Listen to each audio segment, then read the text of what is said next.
Hello guys. So today on the R&R, we are going to be talking about Target. So I don't know if you guys heard, but Target is coming to Canada. And a lot of people are very excited. They've got some good clothes I hear, super cheap. And they've bought out Zellers. Hold the phone. It's reality calling. 20,000 workers are going to be fired because Target's coming to Canada. So Pablo here is going to spit some facts for us about Target so that we are educated and informed, and before we rant and rave, we like to be conscious of the actual statistics and facts and conscious shoppers, right? Now, if you agree or disagree with whatever we have to say about any issue, including the Zellers and Target issue, we invite you to comment on our videos, but we only ask that you be a little bit informed, do a little research. And if you are attacking, agreeing, or disagreeing with what we have to say, let's bring some facts, some hard facts to the forefront so that our arguments aren't just emotional. Sometimes it's good to know where we're coming from. True. So I'm going to spit a few facts at you guys and then maybe have a little bit of a rant because this stuff kind of makes me angry at least. Target has more than 1,700 locations in the USA.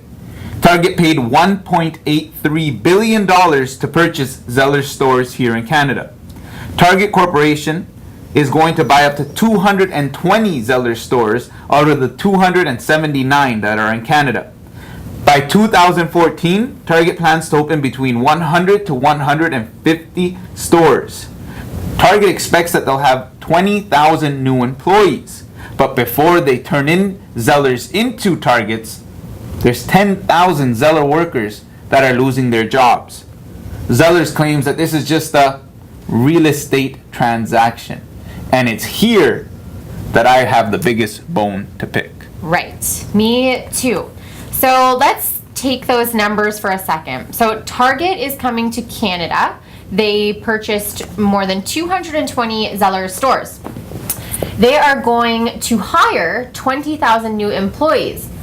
But Zellers is going to fire almost 20,000 employees.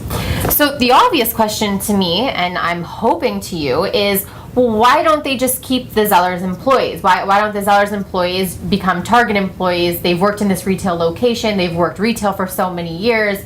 Target's coming in. Yes, the name's changing. Yes, the clothes are changing. But that was their jobs. So why not just maintain their positions within that store? I think it's because businesses have no need to care about people. It's true. They're just profit-making entities. And so they deserve to be able to treat people however they want.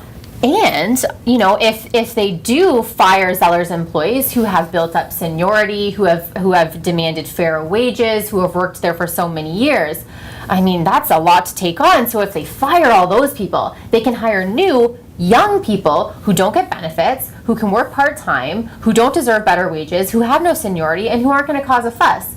So by just getting rid of all the people who have built good jobs at Zellers, they can hire new employees, and then that way they have to pay them a minimum wage. It's about making the dollar, right? At the end of the day, I mean, hopefully one day corporations are able to take over the companies we all work for. That's and maybe true. make sure that we get fired and that they hire younger people at lesser wages so that the whole standards go down, so that the company can make more money. And I say that as sarcastic as possible because the argument that I always hear is, well, it's not up to them to treat the people. They just come in to make money, right? And if we accept that, what's going to happen one day is none of us are going to have any good paying jobs anymore. One of the comments on the Facebook page, the Target for Fairness Facebook page, is this is just a real estate transaction.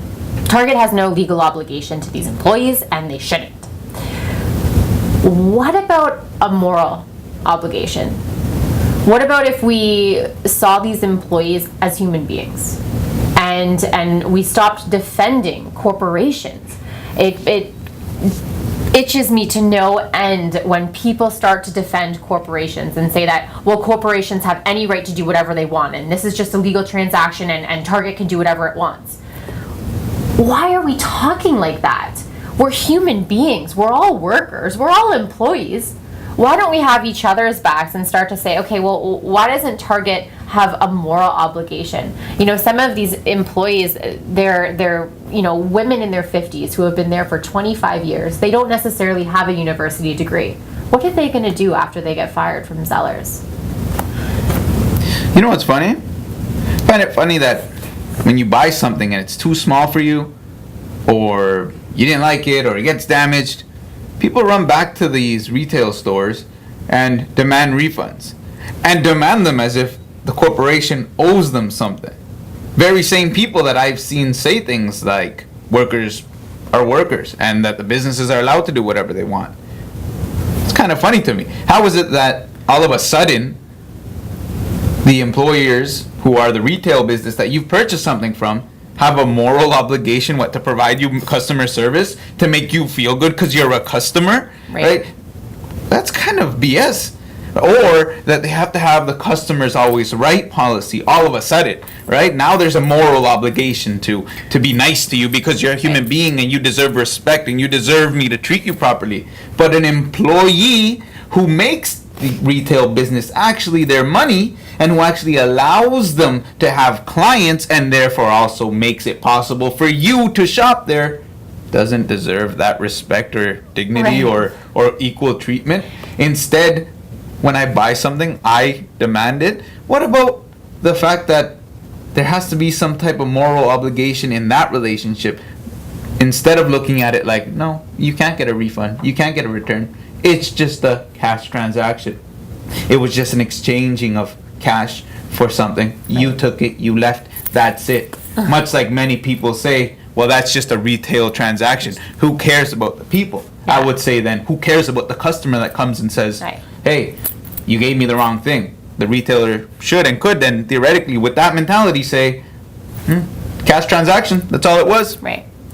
So if it's a real estate transaction, no moral obligation required. But as soon as you enter the word customer in there, and if it's a financial transaction with a customer, then there's a moral obligation.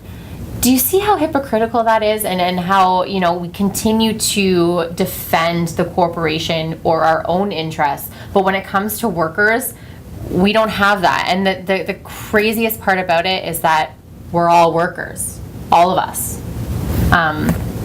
Well, if somebody came in and bought my workplace, or somebody did to you, I have a small feeling inside of me that we'd probably be upset. We'd probably feel like, if I've worked somebody 20 years, I maybe deserve some type of appropriate compensation package, or at the very least an opportunity to apply and be interviewed and to receive a job at this new place that's opening where I am. I mean, it's weird how we assume that we deserve these things on a personal level. I come to your house and I should follow your rules. I should be cordial. I should be respectful. I should respect the fact it's not my place. I can't treat it like my own. I have to be respectful of the things that are inside. But the same mentality doesn't come down to when we're shopping, when we're in the retail sector, when we think of things in terms of financial transactions or the employee-employer relationship, right? Those rules that we're all accustomed to on a personal level are out the door when you introduce a company.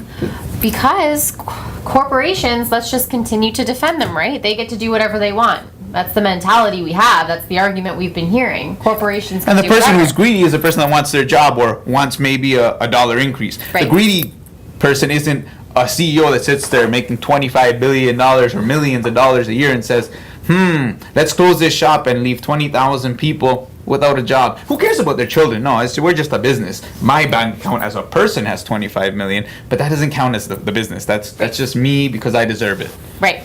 And we want to hear people's responses to this. I know one of them is going to be, well, what you said before with, they deserve fair compensation and, they should at least be able to reapply. With Target, Target executives and representatives have said, well, Zellers employees, they can reapply, but there's no guarantee they're going to get their position. And if they do get hired, they don't get to keep their seniority, their wages, their benefits, their union if it's a unionized shop, their years of service. So it's literally starting from square one, and let's face it, are they going to hire a 50-year-old woman who's worked at Zellers for 15 years, who knows what she deserves in the workplace, or are they going to hire a college student who doesn't have a voice, who's completely passive, and has open flexibility and not any opportunity to grow? And for those that are sitting here watching saying, tough luck, that's life, the reason it's tough luck, that's life, is because too much of us sit there and say, too bad, that's life, as opposed to trying to change that. Right. Because if we all started to say these sorts of things and to talk like this, and to start fighting together to change things, it would not be just life.